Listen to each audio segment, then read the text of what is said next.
तो अगला प्रश्न है, प्रेषक के रूप में प्रारंभिक बाल्यावस्था एवं शिक्षा कार्यकर्ता को अपने संचारों को प्रभावी बनाने के लिए क्या करना चाहिए। तो देखो इसमें क्या है, संचार क्यों किया जाए, हमारी आवश्यकता क्या है, हमें किस लिए ज़रूरी है, संचार किसके द्वारा किया जाता है, संदेश किसे देना है, क्या संदेश दिया जाए, संचार कहाँ दिया जाए, संचार कब किया जाए, संचार कैसे किया जाए, ये पॉइंट जो हैं ये आपने एलेबोरेट करने हैं। ठीक है, ये है आपकी महत्ता कि आप क्यों कोई कम्युनिकेशन जो है वो करवाना चाहते हैं। हाँ, जो अगला प्रश्न है मुझे ज़्यादा ये इम्पोर्टेंट ये लग रहा है। बाकी देखो, प्रभावी संचार के अवरोधकों का वर्णन कीजिए। अवरोधक होते हैं रुकावटें। ठीक है, प्रभावी संचार मतलब एक इफ़ेक्टिव कम्युनिकेशन के रास्ते में आने वाली रुकावटें क्या हैं। तो सबसे बड़ी रुकावट देखो, एज आ अध्यापक, एज अ टीचर आप अपने आप को अज्यूम करके देखो कि आप बोल रहे हो, यहाँ आप अपने दिमाग में किसी ऐसे बंदे को लेके आओ कि हाँ जो बोलता है पर आपको वो चीज़ समझ में नहीं आती। ठीक है, आपके सामने वो सारा दिन बोला जाए पर फिर भी आपको उनकी बातें समझ में नहीं आती। ऐसे आपके साथ भी अध्यापक मिले होंगे। ठीक है, अच्छे अध्यापक मिले होंगे, कई ऐसे भी होंगे जिनकी बात आपको समझ में नहीं आती, यहाँ बहुत कम बोलते हैं, धीरे बोलते हैं, उनकी आवाज़ हमारे तक नहीं पहुँचती, हमें बार बार कहना पड़ता है कि ऊंचा बोलो। तो संचार के लिए सबसे पहले जो व्यक्ति संचार कर रहा है उसकी भाषा पर पकड़, उसके शब्दों पर पकड़, उसके शब्द क्लियर होने चाहिए, साफ स्पष्ट होने चाहिए, भाषा उसकी अच्छी होनी चाहिए। ये चीज़ें अगर नहीं हैं तो ये अवरोध बनेगा, ये रुकावट बनेगी। प्रेषक की समस्याएं, संचार की मुख्य बाधाओं को निम्नलिखित वर्गों में विभक्त किया जा सकता है। तो पहले इन्होंने रखी हैं प्रेषक की समस्याएं, मतलब जो व्यक्ति बोल रहा है उसको क्या क्या समस्याएं आ सकती हैं। पहली आ सकती है भाषागत अवरोध। संचार के लिए भाषा अनिवार्य माध्यम है। शाब्दिक अथवा अशाब्दिक दोनों ही प्रकार की भाषाओं का संचार में प्रयोग किया जाता है। अस्पष्टता, अधूरी, असामयिक, विविध अर्थों वाले शब्द या संकेतों का चयन संचार में प्रमुख अवरोध है। भाषागत विधाओं को निम्न शीर्षकों में स्पष्ट किया जा सकता है।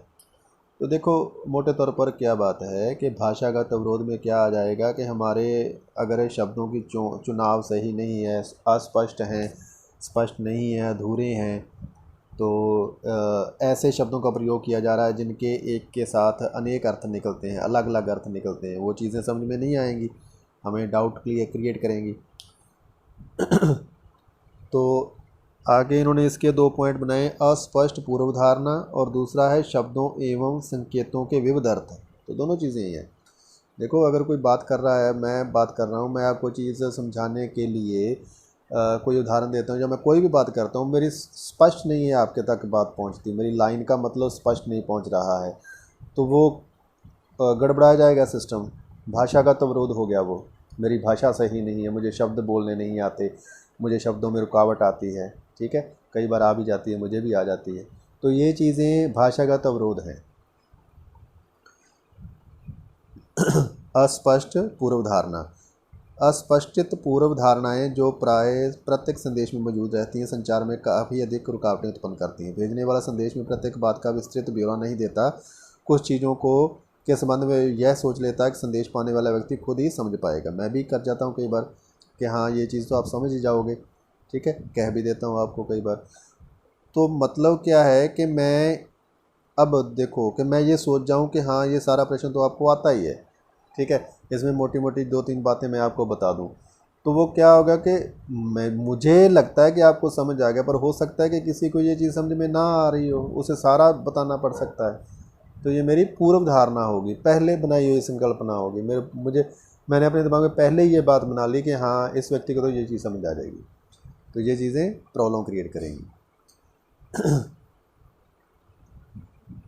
शब्दों एवं संकेतों के विविध अर्थ, तो ये चीज़ तो स्पष्ट है कि अब कई बार क्या होता है कि एक शब्द के कई अर्थ होते हैं।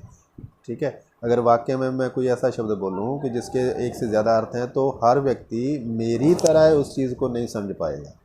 ठीक है। और संप्रेषण है क्या? संप्रेषण है कि जैसे मैं सोच रहा हूँ वैसे आप सोचो उस बात को सुनकर, ठीक है। जैसे ही हम देखो भाव हमारे क्या मन में है, जैसे ही हम हरमंदिर साहब की बात करते हैं तो हमारे दिमाग में वैसे के वैसे ही हरमंदिर साहब की तस्वीर जो है सामने आ जाती है। तो ये चीज़ें क्या संप्रेषण है, मैं चीज़ आपको कुछ समझाना चाहता हूँ और आपको चीज़ वो समझ आ रही है। अब देखो आगे है, पहला था भाषागत अवरोध, उसमें दो चीज़ें बता दी गई, स्पष्ट पूर्व धारणा और शब्दों में संकेतों के विविध अर्थ। और दूसरा आ गया संदेश। कभी कभी ऐसा भी होता है कि बहुत अच्छे वक्ता होते हुए भी तथा भाषा पर पूरा अधिकार होते हुए भी हम संदेश अच्छी तरह से तैयार नहीं कर पाए। हमारा संदेश अस्पष्ट, अनेक अर्थक या अपूर्ण हो सकता है। इससे प्राप्तकर्ता को संदेश समझने में कठिनाई होगी और वह ठीक ढंग से संदेश ग्रहण नहीं कर पाएगा। अगर मेरी तैयारी नहीं है, मैं आपको कोई प्रश्न करवाना चाहता हूँ पर मेरी उस पर तैयारी नहीं है, पकड़ नहीं है, ठीक है, मुझे चीज़ का ज्ञान नहीं है, चाहे मेरी भाषा अच्छी हो, चाहे मुझे शब्द बोलने में कठिनाई ना हो, पर अगर मुझे कंटेंट का पता नहीं है तो वो चीज़ें क्या हो जाएंगी, मेरा संदेश अधूरा रहेगा, अस्पष्ट रहेगा, क्लियर नहीं होगा, अनेक अर्थक होगा। कुछ बच्चों को मेरी कही बात और समझ आएगी, कुछ बच्चों को मेरी कही बात और समझ आएगी। तो ये क्या हो गया, ये प्रॉब्लम होगी प्रेषक की या हमारे संचार के रास्ते में आने वाली रुकावट। आगे चैनल या माध्यम। अब मैं आपको संदेश सुनाने के लिए, संदेश आप तक पहुंचाने के लिए कौन से चैनल का प्रयोग करता हूं, ये चीज़ भी मायने रखती है। संदेश को भेजने के लिए माध्यम का चुनाव उतना ही महत्वपूर्ण है जितना कि संदेश का निर्माण। एक गलत माध्यम का चुनाव उलझन भ्रम पैदा कर सकता है। जब हम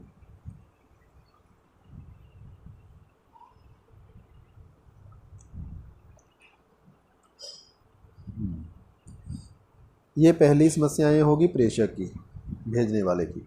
आगे हैं प्राप्तकर्ता की समस्याएं। प्राप्तकर्ता की समस्याएं क्या हो सकती हैं?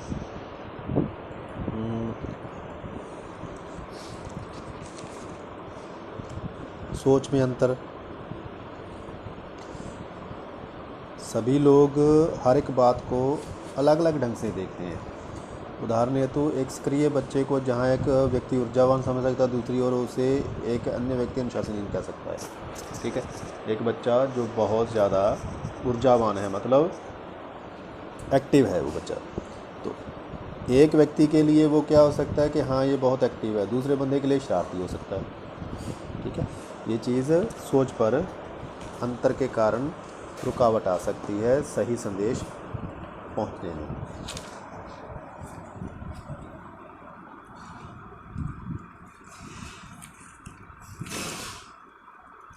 और क्या हो सकता है? प्राप्तकर्ताओं में उत्प्रेरण की कमी व उनका रुचि ना लेना। अब मैं यहाँ पर जो मर्ज़ी बोले जाऊँ, ठीक है, मेरा बोले का फ़ायदा तब है अगर वही चीज़ आप तक पहुँचे और आप उसे सुनो भी, समझो भी। तो अपनी बात मैं आपको सुनाना चाहता हूँ, मैं अपनी बात आपको समझाना चाहता हूँ, ठीक है, चाहे आपके फ़ायदे के, फिर भी मुझे कोशिश करनी पड़ती है। तो उसके लिए मुझे क्या करना पड़ता है, आपने कभी ध्यान दिया तो? वैसे ऑडियोज़ कई बार लंबी हो जाती है, पर मेरी कोशिश होती है कि ऑडियो छोटी रहे, ठीक है। इस चीज़ को आप जोड़ के देखो इन चीज़ों के साथ। ये संचार है, ये सबसे बड़ी उदाहरण है आपके लिए कि आपने जो तीनों पेपरों की तैयारी की वो संचार, कम्युनिकेशन हमारी थी।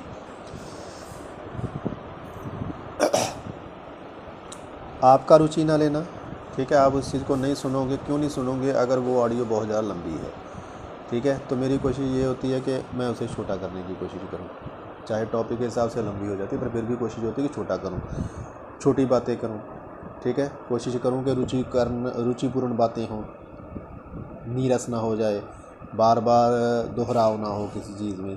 तो ये चीज़ें क्या हैं, संप्रेषण को अच्छा बनाने के लिए होती हैं। और अगर ये चीज़ें वहाँ पे नहीं हैं तो क्या होगा? संप्रेषण अच्छा नहीं होगा, ये चीज़ें रुकावट बनेंगी। संदेश को रुचिकर बनाना चाहिए, प्रासंगिक होना चाहिए, मतलब जो बात मैं कर रहा हूँ वो आपके कंटेंट से संबंधित होनी चाहिए। संदेश को आम जिंदगी के अनुभवों तथा परिस्थितियों से जोड़कर, ठीक है, उदाहरणें ऐसी हों कि वो आम जिंदगी से जुड़ी हुई हों। जहाँ संभव हो दृश्य श्रव्य उपकरणों का प्रयोग करके। तो ये कक्षा की बात कर रहे हैं हम कि वहाँ पर ऑडियो विजुअल एड्स की ज़रूरत होती है। ठीक है जी। तीसरे हैं संगठनात्मक कारक।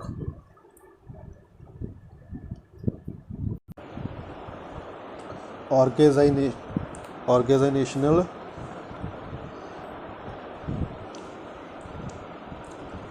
इफेक्ट्स।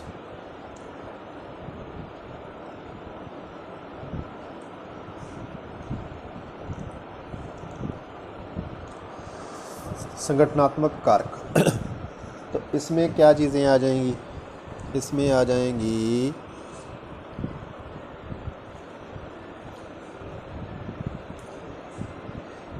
कारकों का संबंध किसी संगठन के भीतर होने वाले संचार से होता है तथा वह मध्यम और बड़े संगठनों में क्रियाशील रहता है। जैसे विभिन्न स्तर के कार्यकर्ताओं का एक सोपान क्रम होता है।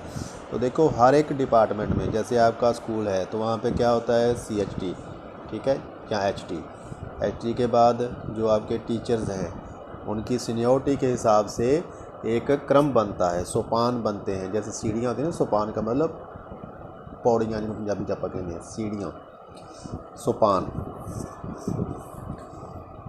तो ये होता है संगठनात्मक। मान लो कि जो हेड ऑफ द डिपार्टमेंट है वो कोई संदेश देना चाहता है, ठीक है, तो वो संदेश कैसे पहुंचेगा निम्न स्तर तक, नीचे वाले पर्सन तक कैसे पहुंचेगा, ये चीज़ें जो हैं ये भी प्रॉब्लम क्रिएट करती हैं कई बार। कैसे? ऐसे किसी संगठन में आदेश ऊपर से अधिकारी द्वारा दिए जाते हैं तथा प्रतिपुष्टि कार्यकर्ताओं से ली जाती है नीचे से ऊपर। यदि आप किसी ऐसे संगठन में काम कर रहे हैं तो आपने देखा होगा कि यदि कोई आदेश मूल प्रेषक के अलावा किसी अन्य व्यक्ति द्वारा मौखिक या लिखित रूप में दिया जाए तो वह कभी कभी अस्पष्ट होता है। नर्सरी स्कूल के एक अध्यापक को प्राप्त निम्न संदेश को पढ़िए। गणतंत्र दिवस मनाने के लिए एक सांस्कृतिक कार्यक्रम आयोजित करने हेतु कृपया कुछ गतिविधियों की योजना बनाएं। इस आदेश से क्या आप यह स्पष्ट रूप से विदित है कि अध्यापक से क्या अपेक्षा की गई है? यह आदेश अधूरा है क्योंकि आपने निम्न महत्वपूर्ण जानकारी नहीं दी कि उसकी प्रोग्राम की तारीख कौन सी है, कार्यक्रम कुल कितने समय का है, उसमें कितनी गतिविधियां आयोजित करवानी है, कितने समय के लिए करवानी है, कार्यक्रम का संचालन कौन करेगा। तो इसी तरह किसी भी डिपार्टमेंट में क्या होता है कि अगर जो खुद हेड ऑफ द डिपार्टमेंट है वो अगर संदेश को प्रेषित करेगा, संदेश को भेजेगा, संदेश को लिखित रूप में या मौखिक रूप में जारी करेगा, तो उसे पता होता है कि मैंने क्या काम नीचे से करवाना है, ठीक है, तो वो संदेश सही जाएगा। परंतु अगर उसकी जगह पर किसी और ने संदेश जारी किया तो उसमें कमी हो सकती है।